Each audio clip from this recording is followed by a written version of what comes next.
आज स्काईलार्क पानीपत में post graduate doctors को दिए गए सर्जरी के अधिकारों की प्रशंसा एवं केंद्र सरकार का धन्यवाद करने के लिए नेशनल इंटीग्रेटेड मेडिकल एसोसिएशन द्वारा प्रेस वार्ता का आयोजन किया गया। इसमें यह बताया गया कि आयुर्वेद द्वारा किया गया इलाज किस प्रकार सुलभ एवं सस्ता होता है और ये लोगों के लिए कितना लाभदायक है। इंडियन मेडिकल एसोसिएशन के किसी भी व्यक्ति से हमारा कोई व्यक्तिगत विरोध नहीं है, लेकिन जिस प्रकार से उन्होंने एक दुर्भावना के तहत सरकार द्वारा कानूनन लाई गई नोटिफिकेशन को अवैध बताना शुरू कर दिया, इसे खिचड़ीदारी बताना शुरू कर दिया, इसे जो है एक गलत मिक्सोपैथी का नाम दिया। तो ये मिक्सोपैथी या खिचड़ी नहीं है, ये सरकार द्वारा कानूनी रूप से प्रदान की गई हमारे को एक सुविधा दी गई है, जिसके तहत हमारे ग्रेजुएट खुल करके और बिना किसी भय के अपना काम कर सकेंगे।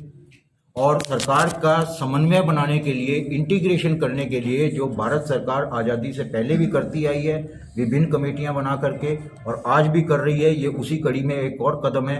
और इसी इंटीग्रेशन को लेकर के इन्हीं कमेटियों की रिपोर्ट के आधार पर हेल्थ को एक स्टेट मैटर बनाया गया था और हर राज्य सरकार को ये अधिकार दिया गया था कि वो अपनी स्टेट में अपने हिसाब से हेल्थ के अंदर अगर किसी को कुछ भी नोटिफाई करना चाहे, कोई सुविधा देना चाहे, कोई सुविधा हटाना चाहे, तो ये राज्य सरकार को अधिकार दिया गया है। हरियाणा में भी हमारे बहुत सारे अधिकार हमें राज्य सरकारों ने दिए हैं, जिसके लिए हम उन सभी राज्य सरकारों का धन्यवाद करते हैं और आज भारत सरकार का भी धन्यवाद करते हैं। और आईएमए से भी निवेदन करना चाहेंगे, आईएमए के हर व्यक्ति से निवेदन करना चाहेंगे, उनकी संस्था से निवेदन करना चाहेंगे कि कृपया समाज के हित में आगे आए, जनता को सस्ती, सुलभ और अच्छी सुविधा उनके डोर स्टेप पर मिले। यह सरकार का इरादा है, इसी इरादे के तहत ये नोटिफिकेशन की गई है। कृपया इसका विरोध न करें, मिलकर हाथ बढ़ाएं। आईएमए, नीमा, हम सब चिकित्सक हैं, समाज के लिए काम करते हैं, हमें मिल करके समाज के लिए काम करना चाहिए। धन्यवाद। जो प्रेस कॉन्फ्रेंस मेरा नाम डॉक्टर दीपक गुप्ता है, मैं पानीपत जिले का प्रधान हूँ नीमा एसोसिएशन का। नीमा एसोसिएशन का मतलब है नेशनल इंटीग्रेटेड मेडिकल एसोसिएशन। ये क्वालिफाइड बीएमएस डॉक्टर्स के एसोसिएशन है, जो कि 5.5 साल का अपना कोर्स पूरा करके समाज में प्रैक्टिस के लिए आते हैं और इनका पंजीकरण पंचकुला में होता है सरकार के अंडर। तो आज की प्रेस कॉन्फ्रेंस इसलिए बुलाई गई थी कि जो केंद्र सरकार ने हमारे पोस्ट ग्रेजुएट्स को, जो कि 8.5 साल का पाठ्यक्रम पढ़ के और प्रैक्टिस में आते हैं, जो कि हाईली क्वालिफाइड है, तो उनको सरकार ने बहुत वर्षों के बाद उनको पहचाना और उनकी जो काबिलियत के आधार पे, जो उनको पहले अधिकार नहीं दिए गए थे, जो वंचित से, तो उनको सरकार ने सर्जरी के अधिकार दिए हैं। हर एक को अलग अलग फील्ड में दिए हैं, शल्य, शल्य, कुमार भृत्य, प्रसूति, गायनी, तो सब अलग अलग हमारे विभाग हैं।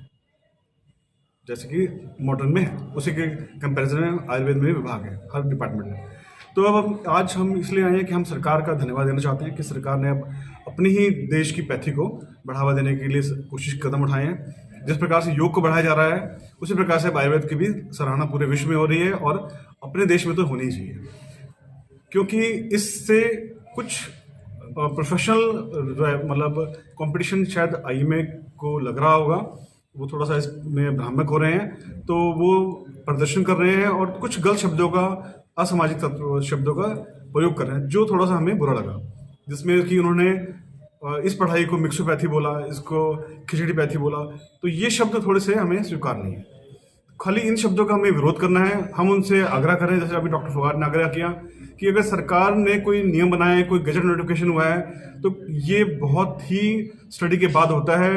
एक पूरा पैनल बैठता है, उसमें सारे पढ़े लिखे आईएएस ऑफिसर्स होते हैं, जो कि इस बात को पहले डिटेल स्टडी करते हैं, उसके बाद कोई सरकार आदेश निकालती है कि क्या वो इस लायक हैं। तो अगर सरकार ने कोई इस प्रकार का आदेश दिया है तो वो बहुत सोच समझ के दिया होगा, बिना सोच समझे नहीं दिया होगा। ठीक है, नेक्स्ट, अब क्योंकि जो 11 तारीख को ये थोड़ा सा विरोध में है आईएमए वाले और पूरे देश में इन्होंने उस दिन का हड़ताल रखी है, तो हम इसमें, क्योंकि हम सरकार के आभारी हैं और हम उस दिन अब कोई भी अस्पताल हमारा बंद नहीं रहेगा, हम बल्कि थोड़े हो सकेगा तो 1-2 घंटे फालतू ही काम करेंगे। ठीक है, और अगर सरकार को लगे कि भाई सिविल हॉस्पिटल में या प्राइवेट में अगर रश बढ़ने से क्योंकि डॉक्टर्स नहीं मिलेंगे और वो हमारी सेवाएं लेना चाहेंगे, तो हम अपनी सेवाएं देने के लिए तत्पर हैं, निःशुल्क सेवा देने के लिए। 11 तारीख को ही जैसे हमारे को नीमा सेंट्रल से को आदेश मिलेगा, और तो हम अपने डीसी महोदय के पास जाके भी ये जो सरकार के समर्थन में और सरकार का धन्यवाद देने के लिए ज्ञापन देने जाएंगे। और आप सब लोगों का हमारी बात सुनने के लिए धन्यवाद।